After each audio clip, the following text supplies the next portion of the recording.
The woman known to history as Margaret Beaufort was born on the 31st of May either in 1441 or in 1443 at Bletsoe Castle, Bedfordshire.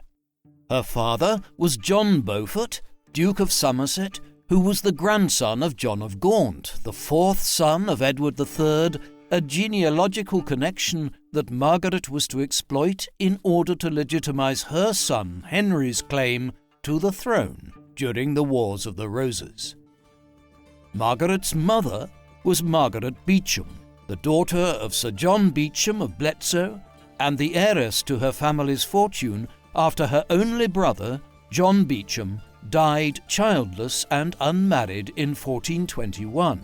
making her an attractive and wealthy match for her first husband, Oliver St. John, whose death in 1438 made her available for John Beaufort to marry. Margaret's pursuit of royal power was somewhat hindered by a series of scandals that had enveloped her family generations earlier. The first of these concerned her own father, who, after being imprisoned by the French following his capture at the Battle of Beaujeu in 1421 in Henry V's wars against the French king, paid a staggering £24,000 ransom, equivalent to £15 million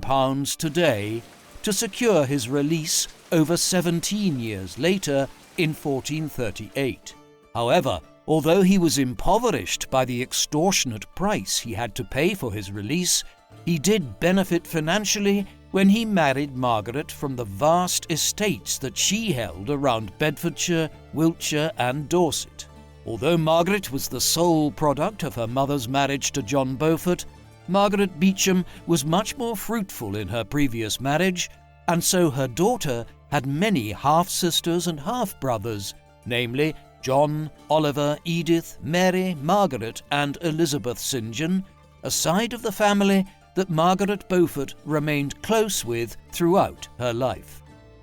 After marrying his wife Margaret in 1442, John Beaufort returned to the battlefield as a commander of an English regiment that was to fight against King Charles VII of France after his invasion of Gascony in 1443, presenting him with a perfect opportunity to reignite his military career. After being anointed Captain General of Aquitaine and Normandy and bestowed with the title of Duke of Somerset by an Act of Parliament, John Beaufort set out to prove himself to his contemporaries, but his campaign to France went disastrously wrong, and he was exposed as a poor and cowardly leader, who, although able to take some minor French towns, never had the courage to directly engage the French army, being further lambasted for allowing his men to pillage and plunder at will, and also for his misappropriation of royal funds,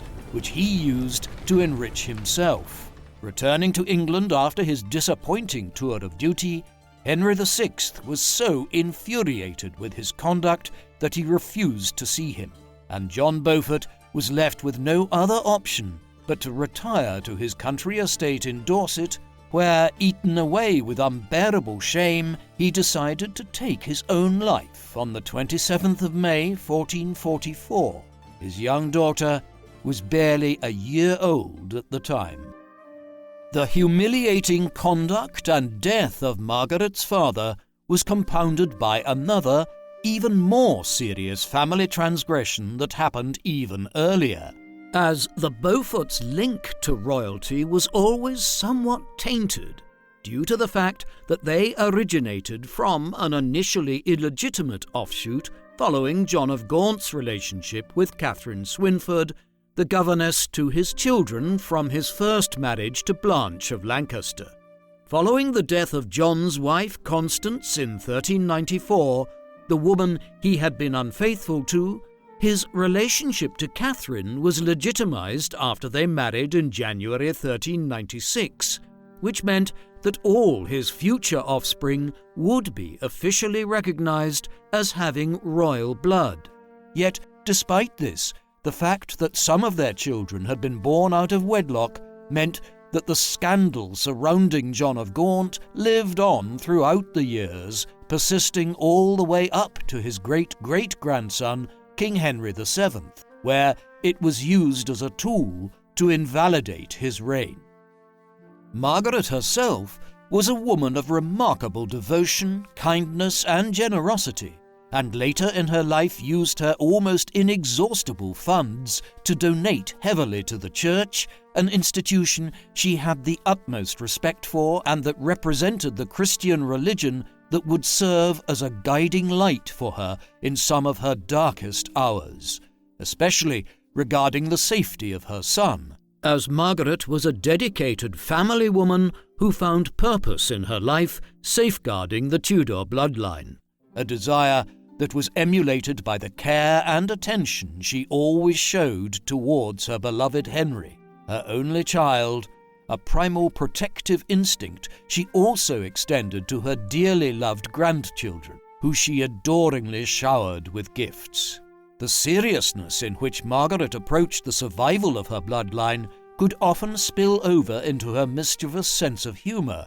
where all niceties would be set aside for those who had dared challenge her family, such as the rather overweight Duchess of Burgundy and her equally rotund entourage, who had supported a pretender to the throne and were, to Margaret, in a letter to the Queen's Chamberlain in April 1496, great ladies all, and according to their great estates, they have great personages. Yet Margaret, although strong-willed in everything she set her heart on, was never needlessly cruel to her enemies, something that Henry took great pains to implement in his own reign. In addition, Margaret, who was renowned for her love of cards and was even known to place bets on chess, equally relished playing the game of real estate, and during her early years, when her property was constantly threatened by her Yorkist rivals, made every effort to maneuver herself into a stronger position either through political intrigue or marriage, for one of her main aims was to retain her inheritance for the sake of her son Henry, and it was with this singular dedication to her son's welfare that she would eventually harbour the greatest ambition of them all, for her son to become King of England. At the time of Margaret Beaufort's birth in 1443, the Kingdom of England was ruled by the House of Lancaster, an offshoot of the House of Plantagenet, which had governed England and its overseas possessions since 1154, and its weak-willed King Henry VI, who led efforts to resist the annexation of English lands in northern France by French Emperor Charles VII and his Burgundian allies in the closing stages of the 100 Years' War. This was a conflict that would not only lead to the dishonour of John Beaufort, but to the eventual loss of England's entire realm abroad during Margaret's lifetime, and to the rise of another branch of the Plantagenets, the House of York, as serious contenders for the English throne. Following the death of Margaret's father, and in conjunction with the fact that she was of royal descent and no longer had a male protector, many noble houses in the realm became very interested in securing her wardship, a type of guardianship in which the selected family would be able to determine the fate of the infant heir's property, as Margaret, being the eldest child of John Beaufort, had, in combination with her mother's impressive portfolio, also inherited all of the vast lands her father held in Kent, Worcestershire, Lincolnshire, Norfolk, Somerset, Essex, and Sussex, making her an extremely wealthy individual at a very young age. Beaufort's untimely passing, and the fact that Margaret was technically part of the royal family, sprung King Henry VI into action, who entrusted her wardship to William de la Pole, the Earl of Suffolk, and steward of the king's household, who secured her betrothal to his own son, John de la Pole, in 1450, which was to be carried out when she was 12 and had come of age. However, Despite being in the legal custody of the de la Poles, Margaret never left her ancestral home at Bletsoe Castle, where she would have shared her childhood with the numerous offspring of her mother's first marriage to Oliver St. John, including her half-brothers John and Oliver, and half-sisters Edith, Mary and Margaret. At Bletsoe, Margaret enjoyed a privileged upbringing befitting of a noble woman of her stature, and here she would be taught to properly manage and administrate hereditary estates, would listen to the finest musicians hired to entertain her aristocratic clan, and where she, alongside her half-sister Margaret St. John, who would later become Abbess of Shaftesbury, would first be inducted into the Christian faith. She was taught about the importance of religion by her own devout mother, who would also instill in the young Margaret a voracious appetite to read, illustrated by her mother's will, in which she bequeathed to her many books, all of which were doubtlessly added to the impressive library Margaret fervently maintained as an adult. Nevertheless, after Margaret's betrothal to John de la Pole in 1450, Margaret would find herself, at 6 years old, at the centre of a scandal that rocked England, as her guardian, the unpopular William de la Pole, was blamed for encouraging Henry VI to follow a policy of peace and cooperation with the King of France, which had resulted in the loss of a significant number of English possessions on the continent and the retention of just Calais and Aquitaine by the end of August 1450. Charges which were made a lot worse by the further accusation that de la Pole was planning to take advantage of Margaret's royal stock to advance his own family's claim to the throne by marrying her to his son. Even after William de la Pole was killed by his enemies after being intercepted in the North Sea on his way to exile in France, Margaret remained promised to his son, while King Henry VI, who had been humiliated by his loss of territory in France, found his ascendancy challenged by Richard, Duke of York, who, in February 1452, marched on London. But, although nothing came of it and he was eventually pardoned, tension continued to rise between the House of Lancaster and the House of York. Henry was keen to consolidate his own support by awarding honours to those who had stuck by him in the face of the Duke of York's open hostility, including his half-brother Edmund Tudor, and so, in February 1453, a nearly 10-years-old Margaret was summoned to Henry's court in London, where her marriage contract with John de la Pole was nullified, and where she was re-promised instead to Edmund Tudor, who alongside his brother Jasper Tudor became her new wards on the 24th of March, a personal triumph for the brothers who were made rich beyond their wildest dreams, for they would now share Margaret's enormous inheritance between them. Now betrothed to a man who was a close confidant of the king, Margaret eagerly threw herself into court life, attending one of her first royal functions on the 23rd of April 1453 at Windsor Castle for the Garter celebrations, where she appeared alongside Henry's glamorous Queen Margaret, bedecked in an exquisite red dress, a fashion statement that would no doubt have inspired the young and impressionable Margaret to follow suit after King Henry gifted her 100 marks for clothes on the 12th of May for her upcoming first meeting with her future husband, Edmund Tudor, the man who would tie her permanently to the Lancastrian cause, and with the death of Margaret's uncle Somerset, one of Henry VI's most trusted advisers a few days later on the 22nd of May 1455, at the Battle of St. Albans, following the Duke of York's resumption of hostilities, marking the start of the Wars of the Roses, he was to remain her only male protector. Just 12 days after St. Albans, on the 31st of March 1455, Margaret married Edmund Tudor, who was 10 years her senior. In the process, elevating herself significantly up the Lancastrian ladder and taking the title Countess of Richmond, which she retained for the rest of her life. She settled with her new husband at Llanthay in Pembrokeshire, Wales, where Edmund was tasked with maintaining law and order and curbing the authority of the rebellious Welsh magnate and Yorkish supporter Griffith ap Nicholas, who at the time had control of the most important administrative centre in the region, Carmarthen Castle. This was a period of Margaret's life that was to be marked by uncertainty and anxiety.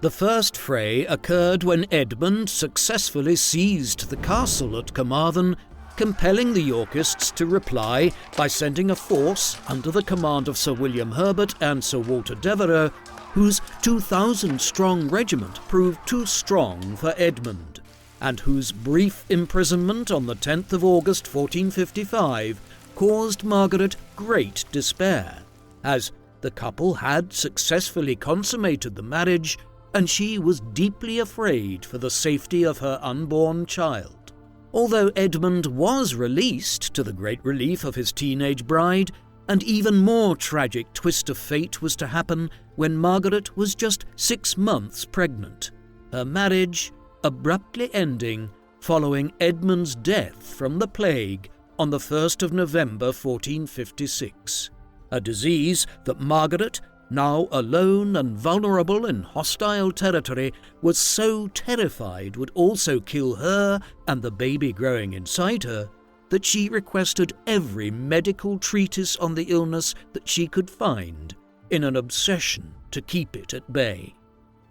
Desperate for a protector, Jasper Tudor, fully aware of the danger his sister-in-law was in, dropped everything to come to her rescue, and a now heavily pregnant Margaret bid farewell to her marital home in mid-November, accompanying Jasper through cold winter winds to arrive at Pembroke Castle, where, on the 28th of January 1457, after a brutal and exhausting labour, she gave birth to Henry, and thus began an unbreakable bond between mother and son, one that was to overcome the greatest of trials and tribulations, but was to be equally bolstered by glorious triumphs. And although Margaret had survived the ordeal of childbirth, it is likely that the internal damage she suffered that day meant she could never have children again, for Henry remained her one and only child. Margaret now underwent the traditional ritual known as churching, whereby the mother was to spend 5 weeks with her newborn away from men, and after finishing this period with a ceremony of purification that allowed her to re-enter society, it was Jasper who would lead the search for Margaret's next husband, which commenced in March 1457 with a journey from Newport to Gwent. At the time, being a young, unmarried heiress of extraordinary wealth, Margaret was considered a very eligible match, and with Jasper ever eager to strengthen the House of Lancaster, he decided it was best to give her hand in marriage to one of his loyal supporters, settling on the son of Humphrey Stafford, Duke of Buckingham, Henry Stafford. However, during marriage negotiations, which did not require the women to be present, Margaret, empowered by a powerful impetus to safeguard her young son's interests, showed a remarkable degree of involvement, despite being just 13 years old, opting to accompany Jasper to Buckingham's estate at Greenfield in Newport, a journey of more than 100 miles, that, even though this was only 2 months after she had given birth, she was willing to make. Despite Henry Stafford's mother being the granddaughter of John of Gaunt and Catherine Swynford, making him closely related to Margaret, a dispensation was granted by the Pope on the 6th of April 1457, and after Margaret had completed the customary year of mourning for her deceased husband, the couple married on the 3rd of January 1458, marking the start of a relationship quite at odds with the loveless political unions of the time, for it seemed Margaret and Stafford developed genuine feelings for each other, illustrated by the fact that they regularly celebrated their marriage anniversary every year thereafter with sumptuous feasts. On the other hand, only 5 days later, on the 8th of January, the joy of Margaret's wedding would be contrasted with the news that her son Henry was to become the joint ward of Jasper Tudor and the King's treasurer, the Earl of Shrewsbury, although Henry would stay the majority of the time with Jasper at his castle at Pembroke, where the young prince could be assured of his safety and where Jasper filled the void left by the death of the youth's father, developing his own unbreakable bond with his nephew, who he treated like his own son. With Margaret assured that Henry was being lovingly cared for by his uncle, Margaret settled back into a life of aristocratic splendour with Henry Stafford at his residence in Bourne, and although the union produced no children, she would live happily alongside her new spouse, but her thoughts would always turn back to her son Henry, who she now saw infrequently, and who, as a child, was often sickly, his frail health worrying Margaret immensely and heightened by the sorrow of their separation. Nevertheless, as Margaret fretted about the health of her infant son while tirelessly proving herself as a devoted wife, political developments remained ominous. And despite King Henry VI's effort to mend the deepening divide of the Yorkist and Lancastrian folds at a ceremony known as Love Day on the 24th of March 1457, in which the Duke of York symbolically followed in the steps of Henry and his Queen for the realm to see, tensions continued to rise, culminating in a major Lancastrian defeat at the Battle of Northampton on the 10th of July 1460, resulting in the capture of King Henry VI by the Duke of York, who forced Henry to name him heir to the throne, and also the death of Margaret's father-in-law and head of her husband's house, the Duke of Buckingham. Consequently, Queen Margaret fled to Scotland, and on the 30th of December 1460, after being provided with an army by Mary of Gueldres, and with a group of vengeful English nobles at her back, achieved a stunning victory at the Battle of Wakefield, resulting in the deaths of the Duke of York and his 17-year-old son Edmund, Earl of Rutland. Yet Margaret and her family's jubilation was to be short-lived, coming to a sudden end after York's eldest surviving son Edward defeated Lancastrian forces at the Battle of Towton on the 29th of March 1461, and with Henry VI and his Queen taking flight to France, the resurgent Yorkist rebel crowned himself Edward IV, a moment of utter devastation for Margaret, for now she believed her very life and the life of her beloved Lancastrian son were in the gravest danger they had ever faced. However, luckily for Margaret, it quickly became clear that Edward was not out for blood, and in an attempt to patch the realm up, the king was exceedingly forgiving of his enemies, on the 25th of June 1461 issuing a pardon to the family of Henry Stafford and to his younger brother John, who had fought against Edward at Towton, an act of clemency perhaps made a lot easier given that Henry Stafford was the cousin of the new king, as their mothers were both sisters. On the other hand, despite Margaret's inheritance and titles being relatively unaffected by the Yorkist changeover, Jasper Tudor was branded a traitor, and as a result, the wardship of Henry, now 5 years old, was entrusted instead to one of his own henchmen, William Herbert, the same man who had captured his father Edmund at Carmarthen,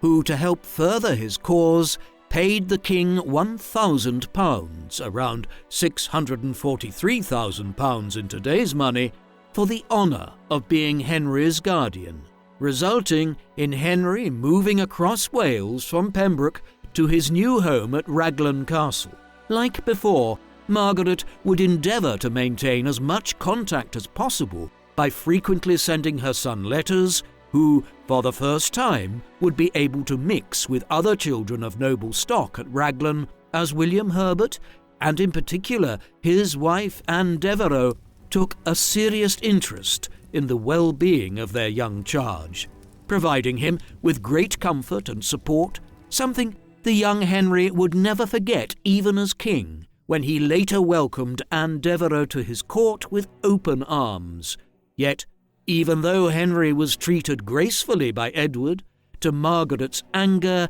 this did not stop the new king from disinheriting many of his lands and giving them to his brother George, Duke of Clarence. And although Henry had been stripped of his title, his mother would still refer to him as Lord Richmond, ever hopeful she could return to him his birthright. For now, the best course of action was to reconcile with the House of York, and, alongside her husband Henry Stafford, proved herself a skillful political manoeuvrer throughout the 1460s, able to work her way into the good graces of Edward's regime at the same time as disassociating herself with the traitorous actions of some of her family members, such as the Duke of Somerset, who, in 1463, deserted Henry VI for the Yorkists, but after gaining great favour from Edward, betrayed him by switching his allegiance back to Lancaster, and was captured and executed on the battlefield on the 15th of May 1464, after being defeated by Edward's armies at the Battle of Hexham. In addition, with the later capture of King Henry VI in Lancashire in July 1465, and his subsequent imprisonment in the Tower of London for 5 years, it was more crucial than ever for Margaret to gain the favour of Edward, which, by December 1466, after Edward granted her the previously confiscated Beaufort Manor at Woking, which had belonged to her disgraced father, she had seemingly won, and for the next few years with Stafford she would live a carefree existence in the Surrey countryside, visiting the local church of St. Peter, going on day trips to local towns such as Guildford for household supplies, and where she even tried her hand at hunting and hawking. Despite her idyllic living situation and her increasing closeness with Stafford's family, whose mother and brother John became close companions, as well as her many trips to another of her childhood homes, Maxey Castle, to see her own mother Margaret Beauchamp, such as at Christmas 1466, when, alongside her half-sister Elizabeth St. John, she spent 6 weeks there, Margaret was always concerned about Henry, and in September 1467 she would make the journey to Raglan Castle to visit him for a week, perhaps for the first time in many years, for it was the first recorded visit in Stafford's accounts, and it was likely that the trip was far too short for Margaret and tinged with jealousy for William Herbert and his wife, a couple who Margaret had no strong affinity for, but who had been given the privilege of raising her son, something that Margaret doubtlessly longed to do herself. Nevertheless, to realize her dream of getting her son back, Margaret would again have to play politics, and in December 1468 she made enormous preparations to receive the king himself, buying for herself a luxurious red dress for the occasion and sparing no expense as she splashed out on an enormous 5-course meal, complete with an assortment of the finest seafood, an exuberant purple hunting tent, and the most talented musicians in the land, in a visit aimed at determining her loyalty to the Yorkist regime, as a rift between Edward and one of his most important allies, the Earl of Warwick, was steadily growing, with many appalled at Edward's choice of Queen, Elizabeth Woodville, a woman of low noble stock who Edward had married, quite controversially,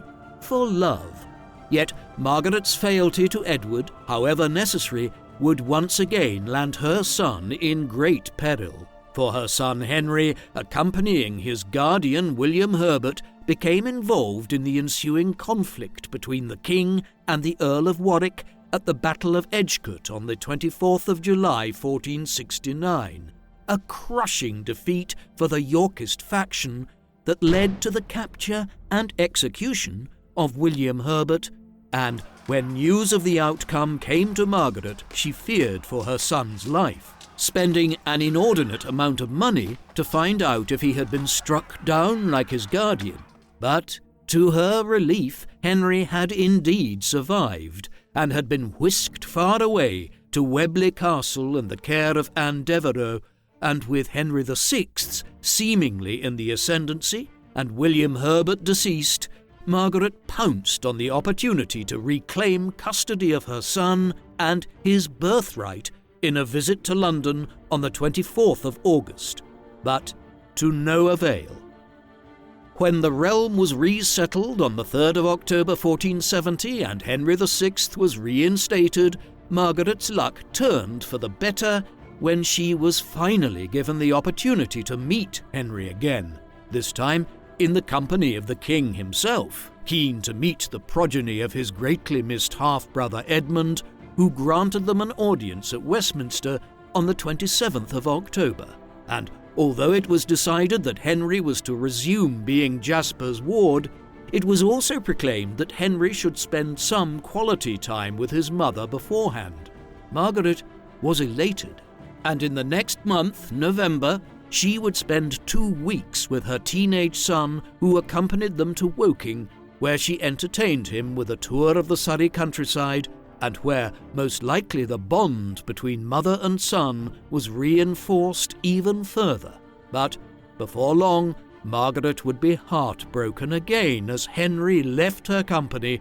to join Jasper on the 11th of November, a grief that would be intensified, for unbeknownst to both, the next time they would meet would be 15 years later, as Edward IV bounced violently back onto the scene.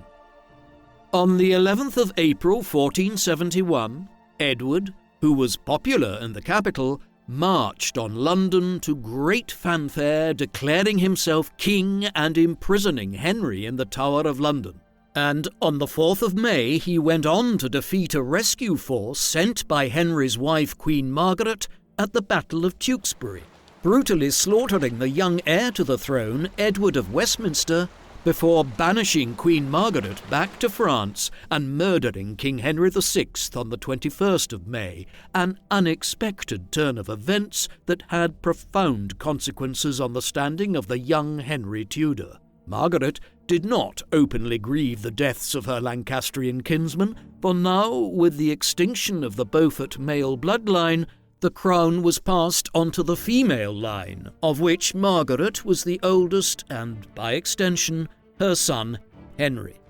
At her urging, Henry and Jasper fled the country in October, and after entering the North Sea, strong winds diverted their path to Brittany, where they were received graciously by Duke Francis II as noble captives. But Margaret's misfortunes were not at an end, as on the 2nd of October 1471, her husband Henry Stafford, who had been injured fighting for Edward's cause at the Battle of Barnet, succumbed to his injuries, and in a testament to the love and respect he had for his wife's abilities, he named her the principal executor of his will, and most of his earthly possessions he bequeathed to my beloved wife Margaret, Countess of Richmond.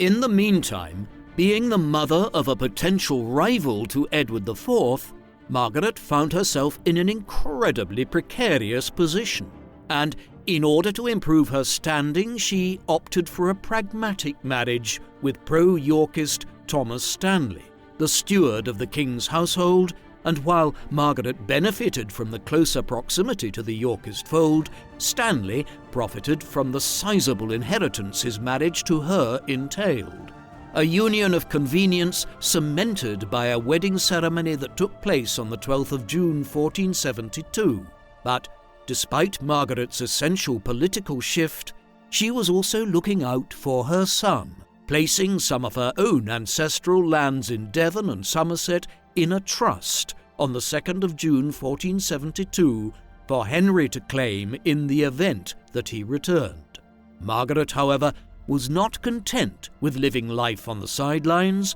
and with her powerful new husband, an influential landowner with possessions in Cheshire, Lancashire and northern Wales, where he exercised considerable local heft, began making her mark on high society and allaying Edward's suspicions about her, accompanying Stanley to his manors in Latham and Knowsley, settling land disputes in Liverpool in 1473 and 1474, where, in one particular case, she acted as one of the main judges, all the while becoming an influential presence at the royal court, where, in 1476, she accompanied the Queen and her daughters for the reburial ceremony at Fotheringhay of Richard, Duke of York.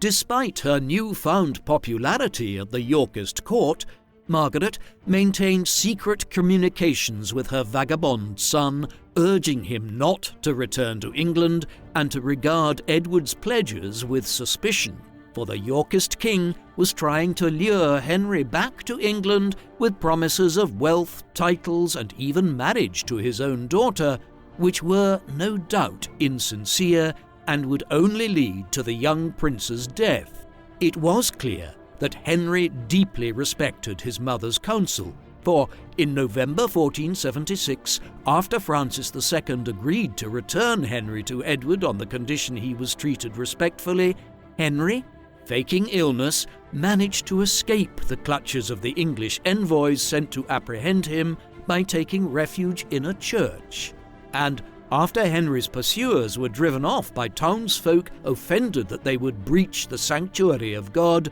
Francis was then persuaded to rescind his offer. Yet, despite her son's close call, Margaret continued to bend the knee to Edward, and by 1480, after being entrusted with carrying Edward's youngest daughter Bridget to the font where she was to be christened, it was clear that Margaret had improved her position considerably, and as she rose through the Yorkist ranks, she started to entertain the possibility that she could negotiate Henry's safe return. By June 1482, after the death of her beloved mother Margaret, she finally produced some tangible results, agreeing with Edward that Henry was to be permitted to receive a portion of his grandmother's inheritance, an arrangement marked by the king's stamp on a document dated the 3rd of June 1482, in which it was proclaimed that if Henry were to return, that he would be in the grace and favour of the King's Highness. But with the stage set for Henry's return, Margaret's dreams would be crushed again with the unexpected death of Edward on the 9th of April, and with the agreement yet to be finalised, Henry's fate became uncertain once more. The English crown was now usurped by Edward's brother Richard, Duke of Gloucester, who, like many, had always despised the lowly origins of Edward's queen Elizabeth Woodville, who now fought to prevent Richard from involving himself in the affairs of government and to make sure that the kingship smoothly transitioned to her son, Edward V. Yet her plans soon disintegrated after Richard, in combination with the Duke of Buckingham, the grandson of Margaret's ex-father-in-law, who had his own gripe with Elizabeth since he had been forced against his will to marry her low-born sister, intercepted the 12-year-old Edward V at Northampton, and while the Queen and the rest of her children took refuge at Westminster Abbey, Edward and his younger brother Richard, Duke of York, were instead sent to the Tower of London, where their claim was deemed illegitimate by Richard, who crowned himself king on the 6th of July 1482. With Margaret's husband briefly arrested, and Richard illustrating he would stop at nothing to eliminate all those who opposed him after the brutal beheading of Lord Hastings, one of Edward IV's most trusted counsellors, Thomas Stanley was left with no choice but to indicate his support for Richard. And although Margaret attended the coronation banquet, deep down she resented her new king for ruining the arrangement that would finally have seen Henry returned to her. Always thinking of what was best for her son, Margaret may have been involved in a failed plot to rescue the incarcerated princes from the Tower of London, as it is likely she thought that Henry would be more favourably received if Edward V, a young princeling of 12 years old, was on the throne. However, this was not to be, as although no one knows for certain, the most widely accepted version of events is that Richard, realizing that the security of his position would always be threatened by the princes, ordered them to be murdered. But whatever their fate, they were never seen again.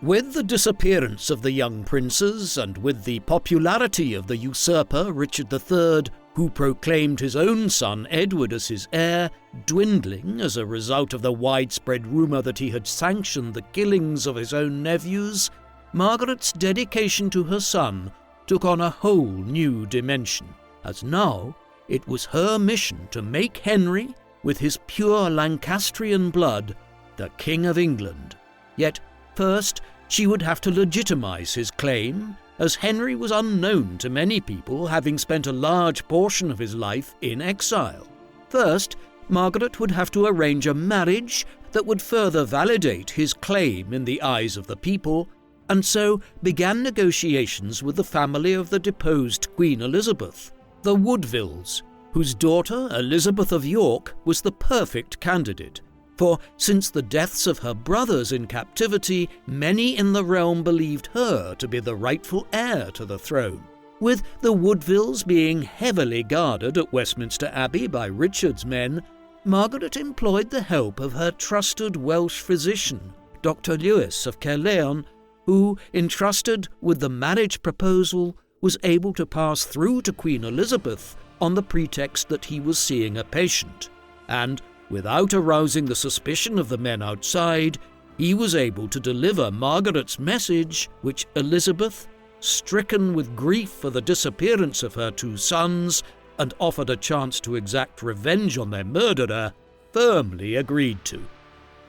With the conspiracy set in motion, Margaret became its architect, enlisting the support of many of Edward IV's former henchmen, including Giles Daubeny, Richard Guildford, Thomas Ramney, John Cheney, and, most significantly, the Duke of Buckingham, the man who had originally conspired with Richard to place him on the throne, but who now, regretting his involvement, especially in the light of the young prince's demise, was willing to change allegiance. And as Margaret stepped up recruitment, she informed Henry of her plan, assuring him that if he were to sail to Wales, then he would find support waiting for him there. However, by the 11th of October, King Richard had cottoned on to the conspiracy, and initially believing that the Duke of Buckingham was the mastermind, he had him immediately outlawed as the Duke rose up in Wales on the 18th of October as planned. Yet heavy rain prevented them from entering England across the River Severn, and soon the Duke was on the run from royal authorities as Henry, unaware of developments, landed in England a few days later, but turned back after growing suspicious of the claims that the Duke's uprising had been a success. The whole enterprise was a disaster, and, with the Woodvilles uprising in Kent, was also put down at the same time.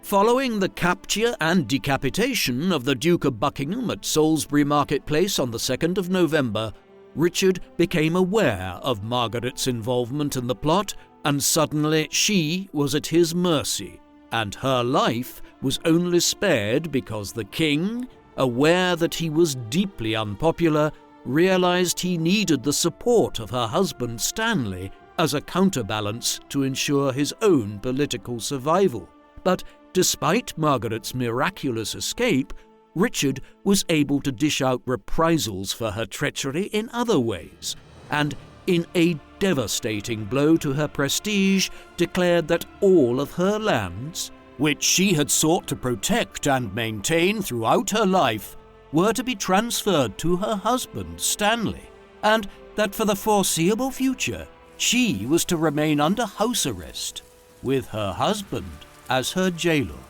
But even though Margaret was locked up, she was still able to smuggle messages, probably with the knowledge of Stanley, out to Henry, who, during her incarceration, was busy drumming up support for a second invasion at the same time as avoiding Richard's efforts to apprehend him. As, with Duke Francis's health failing him, his treasurer, Pierre Landois, proved more susceptible to Richard's bribes, compelling Henry and his uncle Jasper Tudor to flee Brittany and to disguise himself as a commoner in order to seek asylum with the King of France, Charles VIII,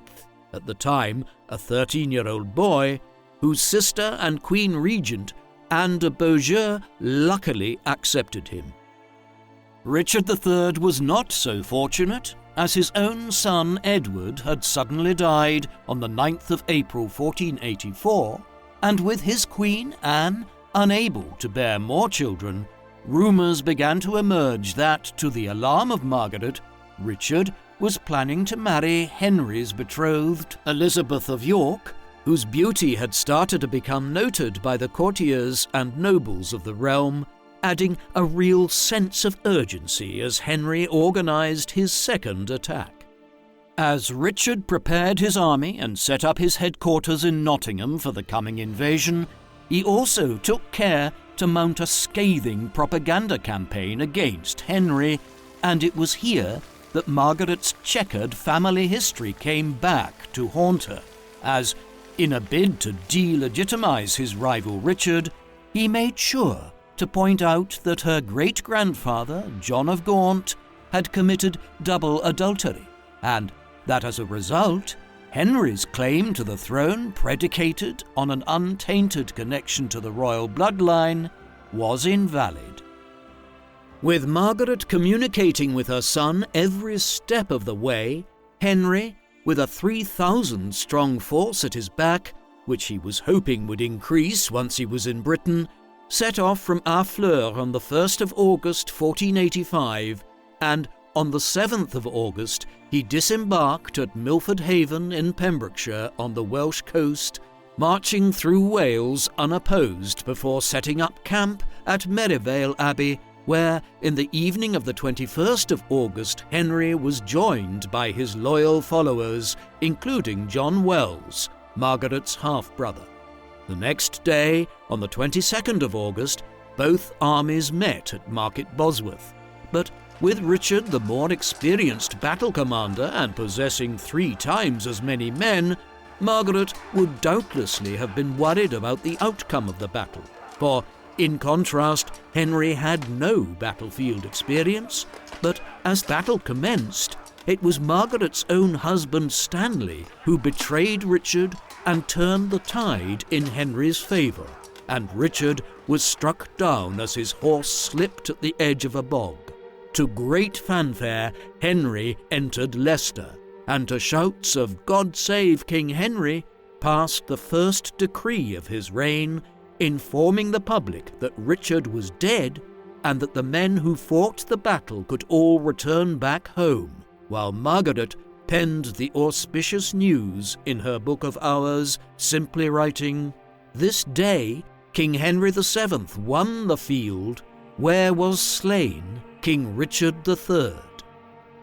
Following Henry's triumph at the Battle of Bosworth, it is reported that upon hearing the news of her son's victory, that Margaret started sobbing uncontrollably in the belief that such a great success was bound to be followed up with a disaster. But luckily, her fears were mistaken, for instead the coronation ceremony of King Henry VII went ahead without issue on the 30th of October 1485, and it would be his faithful uncle Jasper who was bestowed the ultimate honour of carrying St. Edward's crown up the aisle of Westminster Abbey. It was the culmination of Henry's first few weeks of office, a period of time he chose not to spend in London, but instead in a clear sign of his affection with his mother at their ancestral home in Woking, where, as a teenager, he had spent a joyful 2 weeks with his mother before his exile,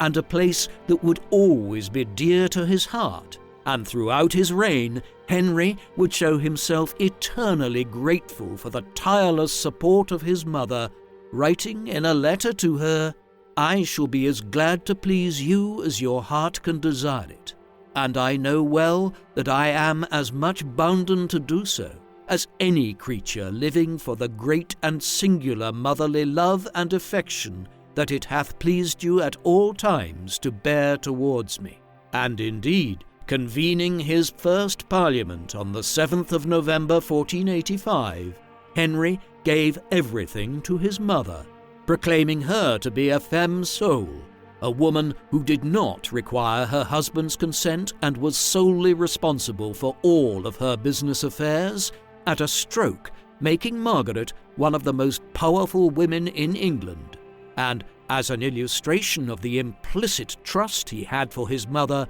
Margaret was lavished with further honours and responsibilities, including the wardship of the young Duke of Buckingham on the 3rd of August 1486, whose father had sadly perished in Margaret's first unsuccessful attempt to bring down Richard III. Margaret was further honoured by her son in 1477, when she was allocated all of the estates formerly belonging to Henry Holland, Duke of Exeter, including Coldharbour Mansion on the Thames, which she made her principal residence alongside more estates in Lincolnshire, Cambridgeshire and Kendal. And at Christmas 1477, she was given robes and a circlet matching those of a queen, and as the leading female figure of the reign, whose power was greater than even that of her daughter-in-law Elizabeth of York, she also assumed the title of My Lady the King's Mother. Margaret relished her new standing, using her income to become a great patron of the arts, her first major achievement in this area occurring in 1489, when she commissioned a translation of the French romance Blanchardin and Égalatin with the help of writer, diplomat, printer and translator William Caxton. And by 1494, her reputation as a lover of literature was so renowned that Wynkyn de Worde, the editor of a reissued version of Scale of Perfection, a religious work originally written by Walter Hilton, dedicated the entire volume to her. Margaret herself was an expert translator of religious works, setting aside an enormous portion of her waking hours to the translation of the Mirror of Gold for the Sinful Soul from French, as well as the 4th book of The Imitation of Christ, published originally by Thomas à Kempis and released in 1504 and 1506, which became the standard translated edition until it was replaced by another in 1531. In addition to promoting the best literary works of her day, Margaret's personal chapel, overseen by 34 members of staff, almost equal in size to the King's Chapel, became an important centre for the innovation of polyphonic music, and the same site where Margaret practised as a committed Christian, a quality that was even recognised by the Pope in 1494, when he proclaimed her as a paragon of the Church for her ceaseless promotion of the feast of the name of Jesus. Although Margaret was a devout woman of God, she was also brutally practical, and could be particularly cutthroat in her property dealings, as was the case in 1492, when she advanced her own claim on lands situated in Wiltshire and Somerset as heiress of her great-uncle, Cardinal Henry Beaufort, whose original philanthropic intentions to use them to fund the Hospice of St. Cross in Winchester was ignored by Margaret, who, upon acquiring them, also disinherited Edward Plantagenet, the Earl of Warwick and Salisbury, in the process. On the other hand, Margaret could be equally as generous on occasion, and evidence suggests she was highly concerned with the welfare of her Lincolnshire tenants, to which she was a popular landlord, promoting and funding many developments in the area, including the building of a tidal sluice in the town of Boston and the establishment of a royal commission that worked to make the River Witham more navigable. Although Margaret always kept herself busy, she always reserved time for her grandchildren and always generously gave them many gifts. To her grandsons, Prince Edward and Henry, she bought many fine clothes and books, including a copy of Cicero's De Officiliis to Edward in 1495, and to her granddaughter, Princess Margaret, she sent precious jewellery and brooches on many occasions, also being a proud godmother to her alongside the youngest, Prince Edmund. She was also heavily involved in the marriage arrangements of her grandson, Arthur, Prince of Wales, to Catherine of Aragon, before his tragic death in 1502, requesting in 1498 that the young Spanish princess learn French to communicate and also to accustom herself to drinking wine, as the water in England was not drinkable,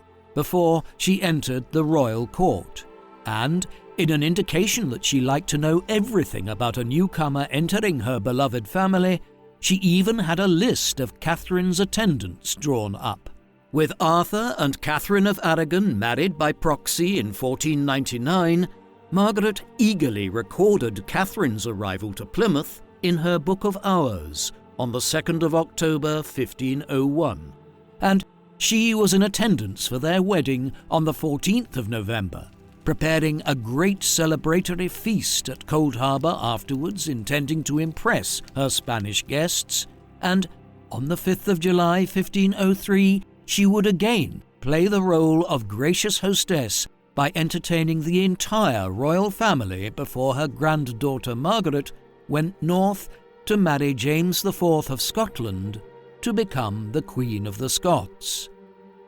Later in her life, Margaret changed her main residency from Cold Harbour to Collyweston in Northamptonshire between 1499 to 1506, where she set up a court complete with council house and prison, and was imbued with so much authority that on some occasions she was empowered to speak on behalf of the king, illustrated by a letter she wrote to administrators in Coventry addressing the plight of a wronged citizen, and at other times she was permitted to intervene in cases usually reserved only for ecclesiastical courts, such as a lawsuit concerning John Stokesley, a churchman in line for the prestigious bishopric of London, whose accession was hampered when it was alleged he had committed a plethora of crimes, the most unusual of which involved the baptism of a cat for the purposes of finding a secret treasure,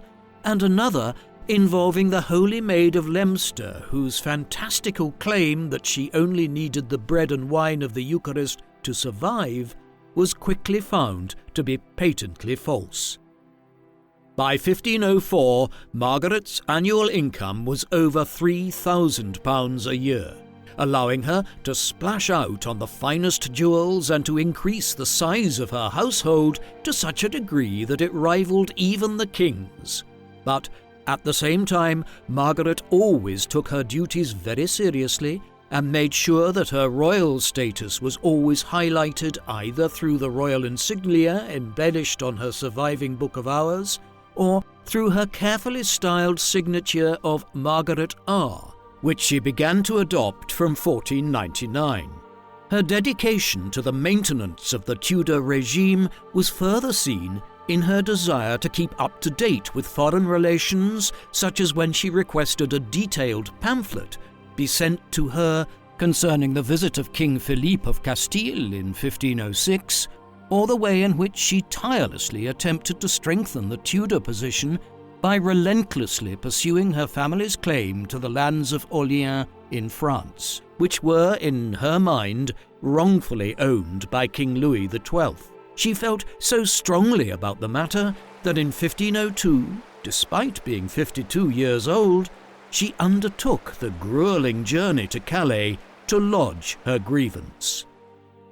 It was also in this phase of her life that Margaret became a major benefactor for the University of Cambridge. A 1503 charter illustrates that she used her considerable wealth to secure funding, while also appointing men from her own household to the most important posts, such as John Fisher, who was made Chancellor of Cambridge, and who accompanied Margaret for the opening of Christ's College in 1506, a now world-famous centre of education whose development was kick-started by Margaret's purchase of the manors of Moulton and Roydon. Another of Margaret's followers, Henry Hornby, made the dean of the chapel, later went on to supervise the progress of St. John's College, built between 1505 and 1509, thanks to a sizable donation from Margaret of £1,625.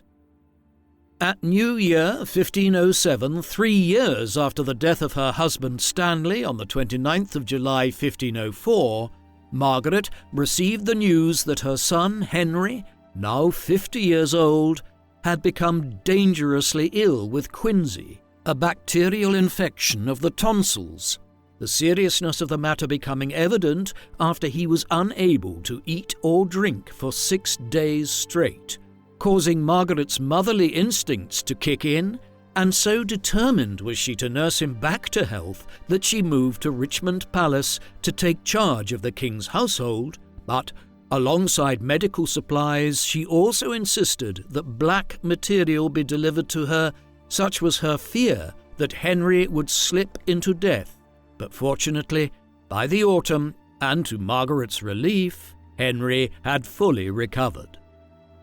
When the king fell ill once again in 1508, and with the realization that the sickness was persistent, thoughts turned to Henry's successor, the future Henry VIII,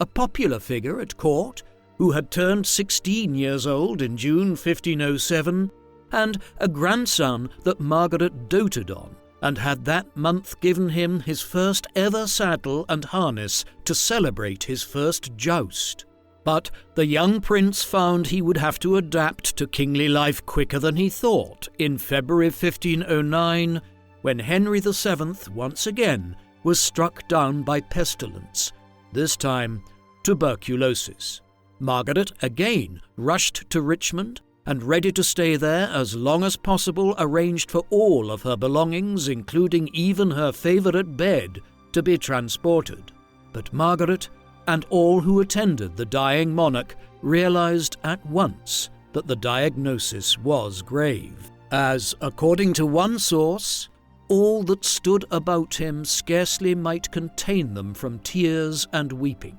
And on the 21st of April, after taking his last Mass, Henry VII died later that day, leaving Margaret absolutely heartbroken. Now it was up to Margaret, who was placed at the top of the king's executors on his will, and who was herself experiencing ailing health, to arrange a proper send-off for her son, whose body was first embalmed and then moved from the Privy Chamber to the Great Chamber of Richmond, where he lay for 3 days to the sounds of daily dirges and masses, before being transferred to the Great Hall and then the chapel for 3 days each. Finally, his coffin was carried from Richmond to St. Paul's, where, after a moving sermon and mass overseen by Bishop Fisher on the 10th of May, he was then interred in his tomb at Westminster the next day, his household staff throwing in their staves of office in the grave before leaving to celebrate Henry's life in a great feast afterwards. With her dear son laid to rest, Margaret did not let grief nor ill health get in the way of preparing the way for her grandson's accession. In the interregnum, she was recognized by all as the unofficial queen and used her authority to make sure that Henry was surrounded by the right people when he finally took office, which involved reaffirming the loyalties of the men who had served her son well, such as John Fisher, Charles Somerset, Margaret's illegitimate cousin, and Richard Fox, the Bishop of Winchester, as well as removing some corrupting influences from the royal household, such as Richard Empson and Edmund Dudley, Henry's much reviled tax collectors, the latter of which Margaret had a personal grudge against after he acted unfaithfully in a previous property deal, and both of whom were arrested and then executed. When the young Henry VIII married the Spanish Princess Catherine of Aragon on the 11th of June 1509, it was unclear whether his grandmother herself was in attendance, as she was becoming increasingly frail, something that Margaret herself was very aware of, and after turning 66 years old in May, one chronicler noted how she feared that if she was to live longer, her body daily should have waxen more unwieldy, her sight should have been darked, and her hearing should have dulled more and more. Her legs should have failed her by and by, and all the other parts of her body waxed more creased every day, which things should have been matter to her of great discomfort. Despite despairing of her own physical condition, Margaret was able to hold on just long enough to attend the joint coronation of Henry and his new bride Catherine on the 24th of June, a grandiose affair in which the royal couple walked the streets of London to great aplomb, in the same finery that Henry's father and his first wife Elizabeth of York had worn for their special day a generation earlier. With their new subjects cheering and applauding, they made their way from the Tower of London to Westminster for the ceremony, a procession in which Margaret, wearing a black bonnet and a dress made out of velvet, satin and silk, watched from the comfort of a private residence in Cheapside she had bought specially for the occasion. At Westminster Abbey she opted to be similarly low-key, tucking herself away in a private viewing chamber while she observed the coronation service, overseen by the Archbishop of Canterbury, and in the same manner as she had done when she had first heard the news that her son Henry had triumphed over Richard III at the Battle of Bosworth, she cried for the difficulties that were bound to follow in the wake of such a happy and momentous occasion. Although she made a public appearance at the great feast that followed after, she did not take part in the entertainments afterwards, instead making her peace with God and removing herself to the abbot's house in Westminster Abbey, where she awaited her death. By then, Margaret had been deteriorating for some time, suggesting that it was a bout of food poisoning that finally took her over the edge, for by the 28th of June, on Henry's 18th birthday, Margaret was on her deathbed, having done everything in her power to ensure that Henry was properly prepared for kingship. And the next day, on the 29th of June 1509, according to a witness who was by her side, the bishop said Mass before her, and as he lift up the precious host, this worthy lady expired. And so, as she had honoured the blessed sacrament, even so the last thing that ever she saw, as I do think, was God. It was a fitting end for a woman who had spent so much of her time an ardent worshipper of the Christian faith, and as she ascended to heaven, her widower firmly believed that she is now joyful in that celestial court of heaven, where she shall be in eternal felicity forever. Being an extremely wealthy heiress at a young age, Margaret would become embroiled in the political affairs of the realm through no choice of her own, her loyalties to the Lancastrian fold predetermined by the men who early on ran her life and dictated her future.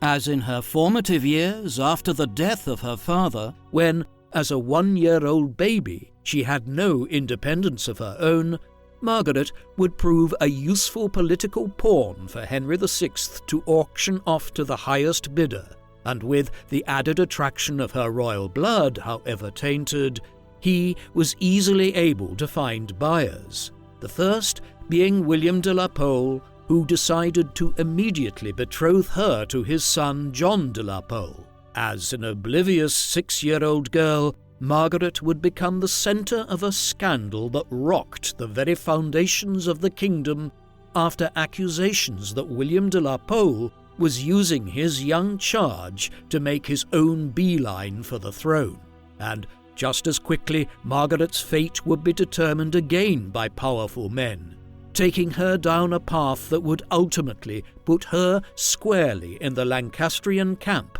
during the Wars of the Roses, after it was decided she would marry Edmund Tudor. And from this brief and heartbreaking union would emerge the most important person in her life, Henry. And from the moment she first set eyes on him, she vowed she would do everything in her power to safeguard what was owed to him by birthright, his inheritance. With Edmund dying of the plague, Margaret entered into her second marriage with Henry Stafford, who would be an assuring and loving presence as her son Henry, only a few months old, was taken from her and transferred into the custody of his uncle Jasper Tudor to be raised and protected in Pembroke Castle, Wales. But although Margaret found it easy enough to settle into a peaceful existence in the Surrey countryside, she constantly thought about her son, keeping in regular communication with him and receiving frequent updates about how he was faring. But with the ousting of King Henry VI in 1461 by Edward IV, Margaret was suddenly struck with fear for her son's safety as the Yorkist clan consolidated their rule of the kingdom. Yet, luckily for her, the new monarch proved magnanimous, and with Jasper Tudor following his half-brother, the king, into exile, Henry's guardianship was allocated instead to Lord William Herbert, where he was treated with love and respect. But with her son still separated from her, Margaret embarked on a new strategy throughout the 1460s, one that involved proving her loyalties to the Yorkists with the aim of preserving Henry's inheritance. By 1470, after Henry was briefly reinstated as king, the future looked bright for Margaret, who was reunited with her cherished son and was able to spend a blissful 2 weeks with the teenager at her Woking manor. Yet Margaret would be left inconsolable once again after Edward IV returned to the throne and Henry was forced to flee into exile with his uncle Jasper, and throughout the 1470s and early 1480s, a devastating period where smuggled letters were to be her only form of communication with Henry, she knew she would have to win back Edward's good graces all over again if she were ever to see her son granted safe passage back to his homeland. By 1482, with the help of time and calculated political gestures, Margaret had improved her position in the royal fold to such a degree that Edward was willing to allow Henry to return and for him to be legally endowed with property. But Margaret's plans were to be totally ruined with the usurpation of the crown by Richard III, and following the murders of Edward's successors at the Tower of London, Margaret sprung into action determined to place her own son on the throne, and employing her signature political astuteness, arranged the marriage of Elizabeth of York with Henry to further legitimize his claim by joining the houses of York and Lancaster. But with Margaret's first scheme to destroy Richard's regime going terribly wrong, her life only spared by her marriage to her third husband Stanley, whose support the increasingly loathed Richard needed to guarantee his own political survival, Margaret remained undeterred by the house arrest and the confiscation of all her properties that followed, still keeping secretly in touch with Henry, whose defeat of Richard III at the Battle of Bosworth finally liberated her from her shackles and reunited her with her son after 15 long and arduous years, and with Henry crowned the King of England, she finally became the arbiter of her own destiny.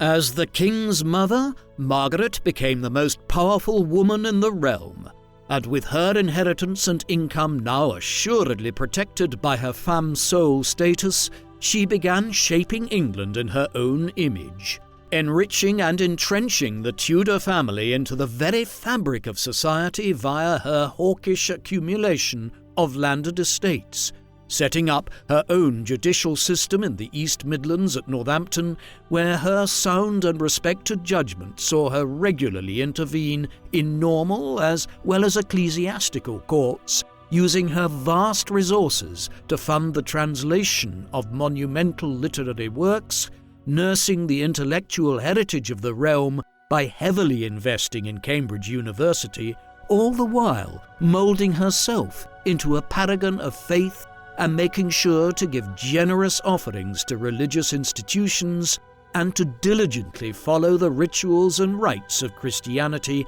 for her own salvation. A faith that would indeed be tested by the premature deaths of many of her grandchildren, most notably Prince Arthur, but most significantly by the passing of her own son, Henry, whose death affected her so immensely that she was barely able to hold on to her own life for much longer thereafter. But, as always, driven by a sense of familial duty, she made it her mission to survive until she was assured of the continuity of the Tudor dynasty, and, after it was confirmed by the coronation of her grandson King Henry VIII, her life's work was seemingly completed, and Margaret, retiring to the sanctuary of Westminster Abbey, passed away a mere 2 weeks later, doubtlessly eager to reunite with Henry, for she could not live without him. What do you think of Margaret Beaufort? Do you think she was single-handedly responsible for Henry VII's succession to the throne? And do you think she was a consistently effective political manipulator? Or that her passion for the welfare of her son made her prone to misjudgments? Please let us know in the comments section. And in the meantime, thank you very much for watching.